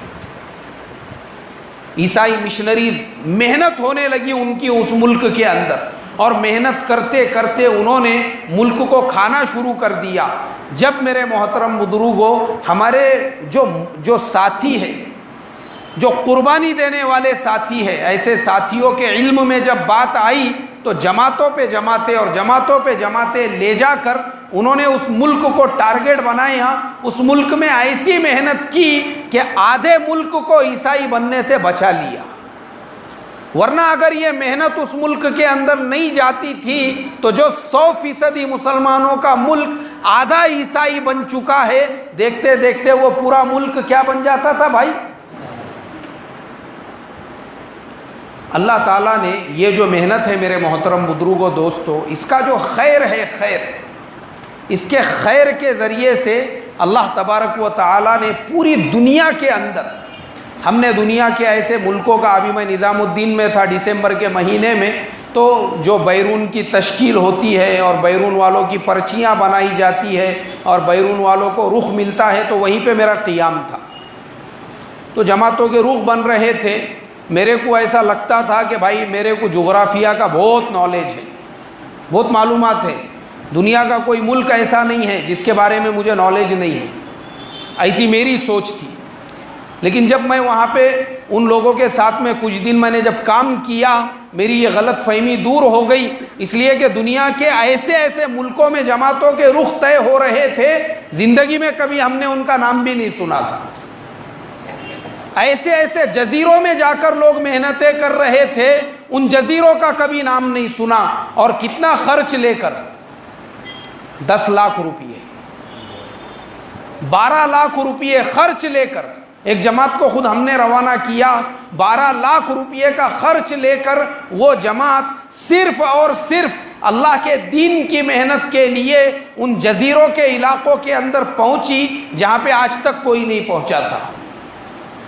میرے محترم دوستو، یہ محنت کو معمولی مت سمجھو، اس محنت کو آج پوری دنیا کے اندر مسلمانوں کی بہت ساری تحریکیں ہیں، تنظیمیں ہیں، ہم ان کا رد نہیں کریں گے اور ہم یہ نہیں کہیں گے کہ وہ کچھ نہیں کر رہے ہیں، نہیں، ماشاءاللہ، کیونکہ ہمارے حضرت جی مولانا سعد صاحب یہ فرماتے ہیں کہ کسی کی نفی کرنا یہ ہمارا کام نہیں ہے۔ نفی کرنا مطلب جو دوسرے ہمارے ایمان والے بھائی، ان کی اپنی بہت ساری تحریکیں ہیں، ان کے اپنے نظریات ہیں، ان کی اپنی جماعتیں ہیں، ہمارا کام یہ نہیں ہے کہ ہم ان کو چھوٹا کر کے دکھائیں یا یہ بولے وہ کچھ نہیں کر رہے ہیں، نہیں، مسلمانوں کی بہت ساری تحریکیں ہیں، تنظیمیں، ماشاءاللہ، وہ بھی اپنی اپنی جگہ پر بہت اچھا کام کر رہے ہیں، لیکن اللہ نے دعوت کی محنت کے ذریعے سے جو کام پورے عالم میں لیا ہے میرے محترم بزرگوں دوستو، اس کا کوئی ثانی نہیں ہے، یہ وہ مبارک محنت ہے۔ تو اس کے لیے ہر مسلمان نے، اگر وہ یہ چاہتا ہے، اس کے سامنے سب سے بڑا مسئلہ اس کے ایمان کا ہے۔ کائے کا ہے بھائی؟ ایمان کو بچانا ہے، اور پوری دنیا میں اگر امن لانا ہے تو پوری دنیا میں کون سی محنت کو لے کر چلنا پڑے گا؟ ایمان کی محنت کو، اور ایمان کی محنت چلیں گی یہ دعوت کی محنت کے ذریعے سے۔ ہر مسلمان کی یہ ذمہ داری بنتی ہے کہ وہ دعوت کی محنت کو اپنے زندگی کا مقصد بنائے، اپنے زندگی کا کیا بنائے بھائی؟ مقصد بنائے، اور خالصتاً صرف اور صرف اللہ کی رضا اور اس کی خوشنودی کے لیے، اس کے اندر اپنا کوئی ذاتی غرض نہ ہو، اپنا ذاتی کوئی مفاد نہ ہو، کچھ نہیں ہے۔ مجھے یہ مبارک محنت کرنی ہے، لیکن کس کے لیے کرنی ہے؟ اللہ تعالیٰ کے لیے کرنا ہے، بس اللہ کو راضی کرنے کے لیے۔ اور میں آپ کو گارنٹیڈ کہتا ہوں میرے محترم دوستو، جب انسان اللہ کی رضا، اللہ کی خوشنودی اور خالص اللہ کو ٹارگٹ بنا کر جب یہ محنت کو کرے گا، یہ کرامتیں وغیرہ جو ہے نا، یہ تو اس کے لیے ایک دم یعنی کوئی درجے کی چیز ہی نہیں رہیں گی۔ اللہ تعالیٰ یہ کام کرنے والے سے بھی ایسی ایسی کرامتوں کا صدور فرمائیں گے، آپ نے سوچے بھی نہیں ہوں گے۔ ہمارے حضرت جی منع فرماتے ہیں، کیا فرماتے ہیں؟ یہ فرماتے ہیں کہ بھائی کام کرنے والوں کے ساتھ میں اللہ کی غیبی جو مدد آئی اور جو کرامتیں پیش آئی، اب تو ہمارے یہاں پہ وہ کرامتوں کے لیے وہ تو ایک معمول بن چکا ہے، کہ افریقہ کے جنگلوں میں ایک جماعت چل رہی تھی، کوئی رہبر نہیں تھا، ایک شیر آیا اور اس نے اس جماعت کو جو ہے راستہ بتا دیا۔ ایک جماعت چل رہی تھی اور انہوں نے 3 دن سے کھانا نہیں کھایا، تھوڑے دور آگے بڑھے تو جھاڑیوں کے بیچ میں ان کے لیے جنت کا شاہی دسترخوان وہ بچھا ہوا تھا۔ ہمارے حضرت جی منع فرماتے ہیں کہ یہ ساری جو کرامتیں ہیں یہ اللہ کر کے دکھائیں گا، لیکن اس کے ساتھ جس کی نیتوں میں کیا ہوں گا بھائی؟ خلوص ہوگا۔ مجھے یہ کام کرنا ہے لیکن صرف اور صرف کس کے لیے؟ اللہ کے لیے۔ اور جس انسان کی زندگی میں، جس انسان کی نیت میں پختگی ہوں گی، اخلاص ہوگا، مجھے اللہ کے لیے کرنا ہے، میرے محترم دوستو، اللہ ولایت سے پہلے اس کو موت نہیں دیں گے۔ کیسے پہلے؟ ہاں، ولایت سے پہلے۔ ایک ایسا داعی جو خالص اللہ کے لیے اس مبارک محنت کو کرنے والا ہے، وہ پہلے ولی بنے گا اور اس کے بعد میں اس کو کیا آئیں گی؟ موت آئیں گی۔ ہاں، لیکن نیتوں میں بگاڑ نہیں ہونا چاہیے۔ جیسے جب آدمی کی نیتوں میں اس کے اندر اکابر پنے کا بگاڑ آ جاتا ہے، ہاں میں بھی کچھ ہوں، میری بھی کچھ پوزیشن ہے، اب سب لوگوں نے میرے کو اکابر صاحب اکابر صاحب اکابر صاحب بولنا چاہیے۔ اگر اس کے لیے دعوت کا کام کرے گا، زندگی گزر جائیں گی، رتی برابر بھی اس کام کا جو مقصد ہے وہ اس کے دل کے اندر نہیں پیدا ہوگا۔ اور اگر اس کام کے ذریعے سے اور کوئی مفاد چھپا ہوا ہے، میرے کو تو بہت بیان کرنا آتا ہے، بولے اب ہر جگہ پہ میری بات طے ہونا چاہیے، یہاں بھی میری بات، وہاں بھی میری بات، چھوٹے اجتماع میں بھی میری بات، بڑے اجتماع میں بھی میری بات، کیونکہ میرے کو کیا کرنا آتا ہے؟ ارے بھائی بولو نا، بیان کرنا آتا ہے۔ اگر نیت کے اندر یہ کھوٹ پیدا ہو جائے، زندگی بھر کام کر کے بھی اس کے دل کے اندر دعوت کا نور نہیں پیدا ہوگا۔ ہاں، یہ کام بیان کرنے کے لیے نہیں ہے۔ اگر اس کے دل میں مشورے میں کسی دوسرے کا بیان طے ہو رہا ہے اور اس کے دل میں یہ کھوٹ پیدا ہو، میرا بیان میرا بیان، ارے میرا بیان کیوں نہیں طے کرے؟ اور میرا بیان نہیں طے ہوا، اس پہ سے یہ اگر رو رہا ہے، دھو رہا ہے، لوگوں کے سامنے گرانے کر رہا ہے، زندگی لگ جائیں گی اس کام میں، لیکن اس کام کی نورانیت دل میں آئیں گی کیا بھائی؟ نہیں آئیں گی۔ یہ بیان کرنے کا کام نہیں ہے، یہ اکابر بننے کا کام نہیں ہے، یہ تو خالص اللہ کی ذات کو سامنے رکھ کر اس لیے کرنے کا کام ہے کہ بھائی اللہ کے دین کی محنت، جیسے اللہ کے نبی صلی اللہ علیہ وسلم نے حضرت فاطمہ رضی اللہ تعالی عنہ سے فرمایا تھا۔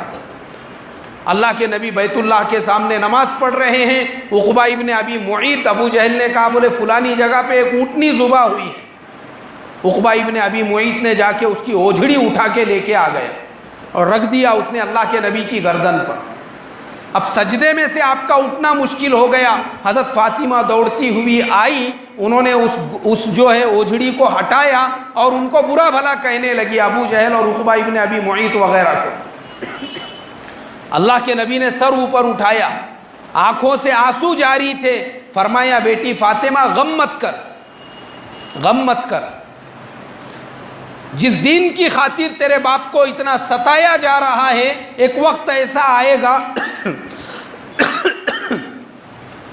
اللہ دنیا کے ہر کچے اور پکے مکان میں اس دین کو داخل کر کے رہے گا۔ یہ اللہ کے نبی کی پیشن گوئی ہے۔ تو وہ درد لے کر جو یہ دعوت کا کام کرے گا کہ دنیا کے ہر کچے اور پکے مکان میں میں اس محنت کو کیسے پہنچاؤں، اللہ اس کو ولایت کی نورانیت عطا فرمائیں گے۔ اور ہمارے حضرت مولانا یونس صاحب رحمۃ اللہ علیہ وہ اپنا واقعہ سناتے تھے۔ کرناٹکا کے ایک علاقے کے اندر، بولے ہم لوگ اللہ کے راستے میں تھے، اور میاں جی محراب، یہ ہمارے ایک اکابر، ہمارے ایک بزرگ، ایک ہمارے بڑے تھے یہ۔ ہاں، ہمارے پرانے جو بزرگ لوگ ہیں دعوت کے کام سے جڑے ہوئے، شاید انہوں نے ان کو دیکھا ہوگا، میاں جی محراب حضرت جی مولانا الیاس صاحب رحمۃ اللہ علیہ کے زمانے کے بزرگ تھے۔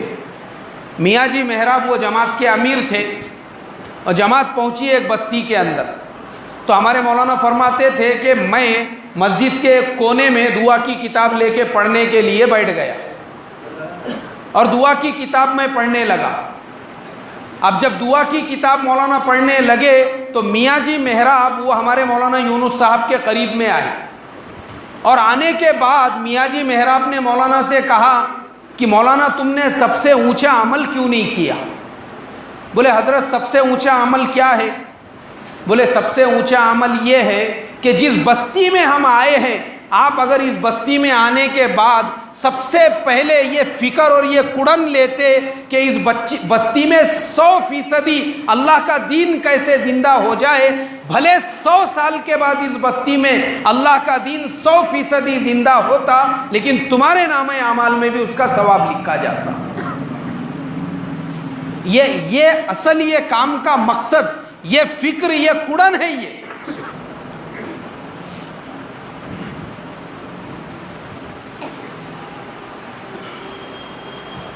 یہ مقصد ہے اس کام کا، وہ فکر آنا چاہیے، ورنہ کام کے ذریعے سے آدمی یہ چاہے کہ مجھے بڑا سمجھا جائے، اس کو بڑا نہیں مانا جا رہا ہے، اس کے بعد میں پھر یہ غیبتیں اور چغلیوں میں مبتلا ہو رہا ہے، تو ایسا آدمی زندگی لگا دے۔ زندگی، لوگ کہتے ہیں میں 40 سال سے کر رہا ہوں اور فلانے نے 60 سال سے قربانیاں دی اور فلانے نے 50 سال سے قربانیاں دی۔ ارے میں کہتا ہوں نیت میں بگاڑ کے ساتھ اگر کوئی 100 سال بھی لگا دے اس کو رتی برابر بھی فائدہ نہیں ہوگا۔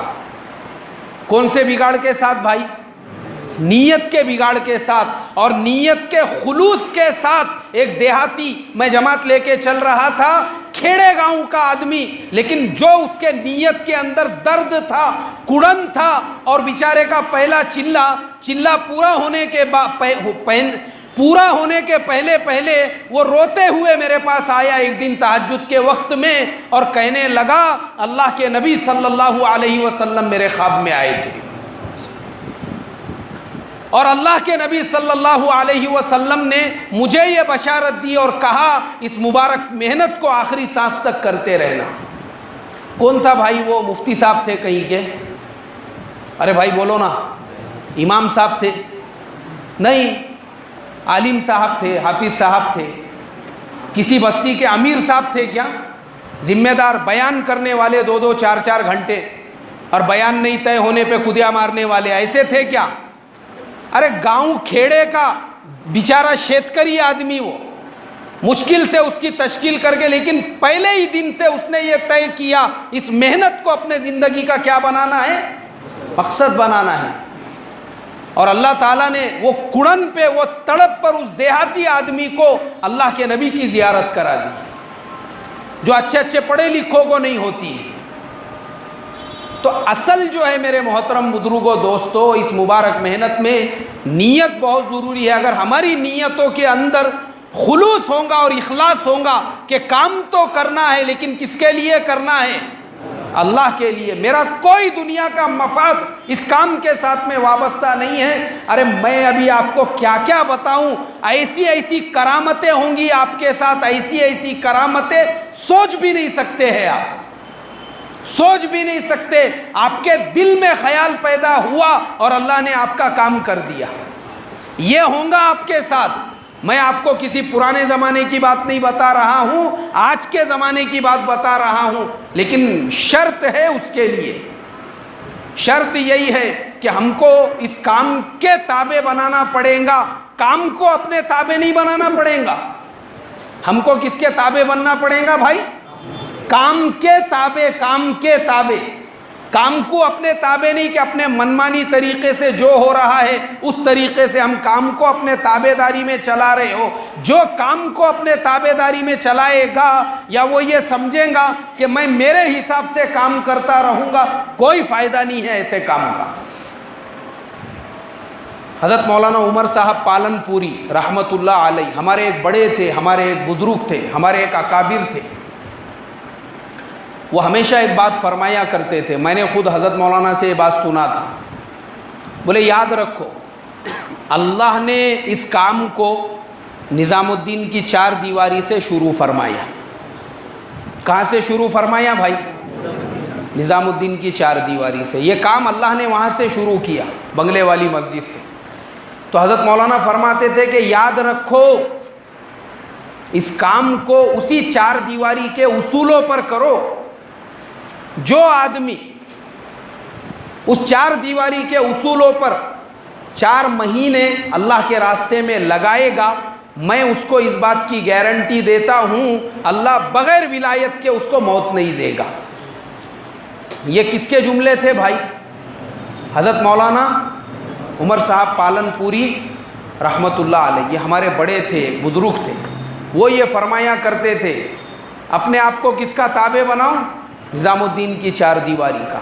اللہ نے اس چار دیواری سے اس مبارک محنت کو جاری فرمایا. آج بہت سارے لوگ اعتراض کرتے ہیں، میرے سے بھی سوال کرتے ہیں. ابھی تھوڑے دن پہلے ایک صاحب میرے سے کہنے لگے، بولے مولانا قرآن میں کہاں پہ وہ آیت ہے جس میں لکھا ہوا ہے کہ نظام الدین کی تابع داری کرنا چاہیے؟ وہ آیت ذرا ہم کو بھی سناؤ بولے پڑھ کے. ایک صاحب میرے سے کہنے لگے. میں نے ان کو سمجھایا، میں نے کہا دیکھو یہ دعوت کی جو مبارک محنت ہے، یہ ایک محنت ہے، یہ ایک تحریک ہے. یہ تحریک اس چار دیواری سے شروع ہوئی تو ہماری اب یہ ذمہ داری بنتی ہے کہ ہم اگر اس تحریک کو، اس کام کو، اس محنت کو کر رہے ہیں اسی چار دیواری کے اصولوں کی تابع داری میں کریں تو ہم اس کام کو صحیح ڈھنگ سے کر سکتے ہیں. میں نے کہا میں آپ کو اس کی ایک مثال دے کر کہتا ہوں. آپ کیا کام کرتے ہیں؟ بولے میں ماسٹر ہوں. اچھا ماسٹر کس کے ہے؟ میں نے کہا نہیں. بولے میں ضلع پریشد کا ماسٹر ہوں. ضلع پریشد کے جو ٹیچر ہوتے ہیں ماسٹر ہوتے ہیں. میں نے کہا اچھا ضلع پریشد کے ٹیچر ہے، ماسٹر ہے، تو آپ ایک کام ایسا کرو، ضلع پریشد نے آپ کے لیے اتوار کی چھٹی پرماننٹ کر دی ہوئی ہے. آپ ضلع پریشد والوں کو بولو بھائی میں مسلمان ہوں اور میری شریعت نے مجھے یہ حکم دیا ہے کہ تیرے لیے سب سے زیادہ افضل جو دن ہے وہ کون سا دن ہے؟ جمعہ کا دن ہے. اس لیے میں جمعہ کے دن چھٹی لوں گا. اتوار کا دن وہ تو نصرانیوں کا دن ہے، کرسچنوں کا دن ہے. اس دن میں مسلمان ہوں، میں کیوں چھٹی لوں؟ مجھے اس دن چھٹی نہیں چاہیے. مجھے کس دن چھٹی چاہیے؟ جمعہ کے دن چھٹی چاہیے. بولے یار آپ ایسی کیسی بات کر رہے ہیں؟ تم کو معلوم ہے کہ ضلع پریشد کیا ہے؟ وہ گورنمنٹ کا ادارہ ہے. کس کا ادارہ ہے؟ وہ گورنمنٹ کا ادارہ ہے. وہ گورنمنٹ ہے وہ. اور میں ان کی بات کو کیسے انکار کر سکتا ہوں؟ میں بولا قرآن کی آیت ہے کیا؟ نہیں گورنمنٹ کا ہی حکم ہے نا. قرآن کی آیت ہے کیا؟ قرآن میں کہاں ایسا لکھے ہوا ہے اتوار کے دن کی چھٹی لو اور جمعے کے دن کی مت لو بول کے؟ نہیں اگر قرآن میں ہے تو میں نے بولا میرے کو بتاؤ تو میں تم کو جو ہے پھر جواب دیتا ہوں. بولے نہیں یار قرآن کا اور ضلع پریشد کا کیا ہے؟ تو میں نے کہا اللہ کے بندے تو غلام ہے ضلع پریشد کا. تو غلام ہے ضلع پریشد کا تو تیرے اوپر فرض ہے جب تو ان کی سیلری لے رہا ہے، جب تو ان کی تنخواہ لے رہا ہے تو جو 9 گھنٹے کی ڈیوٹی ہے تو ویسی ہی کر جیسا حکم تجھے کس نے دیا؟ ضلع پریشد والوں نے. وہ 9 گھنٹے کے اندر اگر تو تیری منمانی کرے گا اور بجائے بچوں کو پڑھانے کے اگر بچوں کو یہ بولیں گا کہ چلو اپن آج سور پاٹیاں کھیلیں گے کلاس کے اندر، تو جمنے والا ہے کیا بھائی؟ کبڈی کھیلیں گے آج کلاس میں اپن، آج پڑھائی نہیں ہوں گی تو ضلع پریشد والے تجھے ٹیچر رکھیں گے؟ نہیں رکھیں گے. تو پھر تو اتنے اہتمام سے ضلع پریشد والوں کی فرما برداری کیوں کر رہا؟ قرآن میں تو ایسی کوئی آیت نہیں ہے کہ تم ضلع پریشد والوں کی فرما برداری کرو بول کے. لیکن تو ان کا نوکر ہے تو 9 گھنٹے تجھے کیا کرنا ہے بھائی؟ ان کی فرما برداری. ایسے ہی میں نے کہا اللہ کے بندے دعوت کی جو مبارک محنت ہے، جب تو دعوت کی محنت کر رہا ہے، کون سی محنت کر رہا ہے؟ دعوت کی محنت. جب تو چلے میں نکلا، 4 مہینے نکلا، اللہ کے راستے میں 3 دن نکلا، یا تو گشت کر رہا ہے، یا تو ملاقاتیں کر رہا ہے، یا تو بیان کر رہا ہے، اب تیرے اوپر فرض ہے تو وہی کر جس کا حکم تجھے نظام الدین کی 4 دیواری والوں نے دی ہے. اگر دعوت کے کام کو تو تیرے منمانی طریقے سے کرے گا بولے یار میری بات طے ہے آج مغرب کے بعد میں پھر سلام میں آج ساتھیوں کو ہنسانے کے واسطے بہلول مجنون کے 2-4 قصے سنا دیتا ہوں۔ تو دعوت کی کام میں یہ چلیں گا کیا بھائی؟ ہمارے بڑے حضرت جی مولانا سعد صاحب تو فرماتے ہیں صحابہ کے واقعات کے علاوہ ہماری بات کے اندر کسی کا کوئی قصہ کہانی آنا چاہیے کیا؟ فرمائشی پروگرام چالو ہے کیا یہاں پہ؟ نہیں، دعوت کا جو بیان ہے، ارے یہاں تو تم کو وہی بات کرنا پڑیں گی جو تم کو کس نے کہا؟ نظام الدین کی 4 دیواری میں۔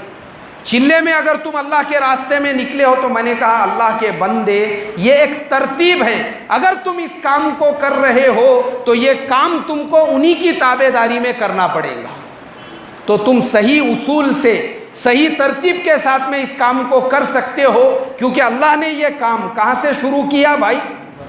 وہاں سے شروع کیا، وہاں سے شروع کیا، اور یہ ایک الہامی کام ہے۔ کیسا کام ہے بھائی؟ الہامی کام، الہامی کام۔ اللہ نے وہاں سے شروع کیا۔ ہمارے مولانا یونس صاحب رحمۃ اللہ علیہ فرماتے تھے یاد رکھو یہ دعوت کی مبارک محنت اب موافقت اور مخالفت کے دور سے باہر نکل چکی ہے۔ کائے کے دور سے بھائی؟ ارے بھائی بولو نا، کیا اتنا گھٹ اردو سمجھ میں نہیں آیا؟ نہیں سمجھ میں آیا شاید۔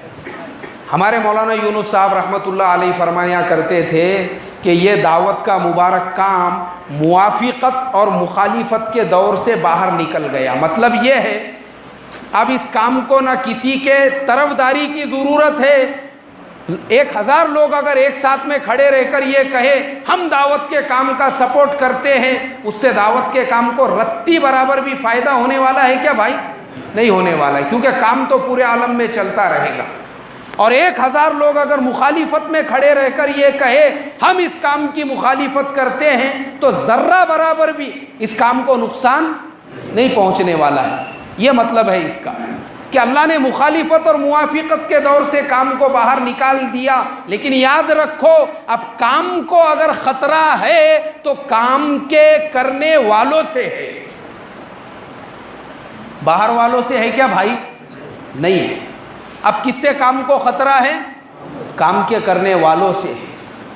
تو یہ الہامی کام ہے۔ یہ اللہ نے اس 4 دیواری سے جب اس کام کو شروع کیا، ہم جو اس 4 دیواری سے کہا جا رہا ہے اسی کے مطابق اس کام کو لے کر چلیں گے تو صحیح ترتیب کے ساتھ پورے عالم کے اندر اس کام کو کر سکتے ہیں۔ اور اگر کوئی اپنی منمانی ترتیب، جیسے مولانا فرماتے تھے کہ کام کے کرنے والے سے کام کو خطرہ ہے، اگر کوئی کام کے کرنے والا یہ کہے بھائی ہم تو ان کو نہیں مانتے، ہم اپنی چلائیں گے، ٹھیک ہے بھائی تمہاری چلاؤ۔ اللہ تعالیٰ نے یہاں کسی کو بھی منع نہیں کیا اپنی چلانے سے، سب اپنی اپنی چلا سکتے ہیں۔ چلا سکتے ہیں کہ نہیں چلا سکتے ہیں بھائی؟ لیکن ہم کو تو وہ جو چلا رہے ہیں انہی کی چلائی پر چلنا ہے، اور اسی پر اگر ہم چلتے رہیں گے اللہ ہم کو کیا کرے گا؟ اس کام کے ذریعے سے جو انوارات ہے اللہ وہ ہم کو عطا فرمائے گا۔ اس لیے میرے محترم بزرگوں دوستو، سب سے پہلی چیز اپنے ایمان کے بنانے کی ہم کو فکر کرنا ہے، اور ایمان کے بنانے کے لیے یہ دعوت کی مبارک محنت ہے، اور یہ جو دعوت و تبلیغ کی مبارک محنت ہے اس مبارک محنت کو آخری سانس تک ہمارے مولانا یونس صاحب رحمۃ اللہ علیہ فرمایا کرتے تھے کہ اے اللہ کرتے کرتے مرنے والا اور مرتے مرتے کرنے والا بنا۔ کیسا بنا بھائی؟ کرتے کرتے مرنے والا اور مرتے مرتے کرنے والا بنا۔ تو فرمایا کرتے کرتے مرنے والا اور مرتے مرتے کرنے والا بنا۔ اللہ نے ان کی دعا کو قبول فرمایا۔ اللہ کے راستے میں تھے سولاپور کے اجتماع کی محنت میں، اور اسی محنت میں ان کا انتقال ہو گیا۔ تو اس کام کو اپنے زندگی کا مقصد بنانا ہے، اور مقصد بنانا ہے وہ نظام الدین کی تابع داری ہے۔ ہمارے بڑے اللہ نے ان کے سینوں پر اس کام کو کھولا ہے۔ کس کے سینے پر بھائی؟ ان کے سینوں پر اس کام کو کھولا ہے۔ تو انشاءاللہ آخری سانس تک ہم کرتے رہیں گے، لیکن اپنے بڑوں کے تابع داری میں۔ کس کے تابع داری میں؟ بڑوں کے تابع داری میں، ہاں۔ اور اللہ کی ذات سے امید ہے اللہ تعالیٰ پھر آخری سانس تک لیں گا بھی، اور اللہ تعالیٰ ملکوں میں کام لے گا، ملکوں میں۔ دنیا میں اللہ ہمارے سے کام لیں گا، لیکن اگر ہمارے نیتوں کے اندر خالص خلوص بھرا ہوا ہوگا کہ آخری سانس تک کرنا ہے، لیکن کس کی رضا کے لیے کرنا ہے بھائی؟ اللہ کے لیے کرنا ہے۔ میں دعا کرتا ہوں اللہ تبارک و تعالی مجھے اور آپ کو آخری سانس تک اس مبارک محنت کے لیے قبول فرمائے۔ اب میرے محترم دوستو، یہ بہت ہی مبارک موقع ہے، اللہ تبارک و تعالی نے ہم تمام کو عطا فرمایا ہے۔ ایسے موقع بار بار نہیں آتے ہیں۔ اللہ تبارک و تعالی اپنے بندوں کے ذریعے سے، جیسے میں نے بتایا کہ دنیا بھر میں کام لے رہا ہے، اب ہمارا بھی وقت آ گیا ہے، ہم اپنے وقت کو آگے پیچھے کر کے اس مبارک محنت میں نکلنے کے لیے اپنے اپنے ناموں کو پیش کریں۔ بتاتے جائے بھائی۔ 16 تاریخ سے 4 تولے کی جماعت اپنی اللہ کی ذات پہ بھروسہ کرنے کی مدد کون دے گا؟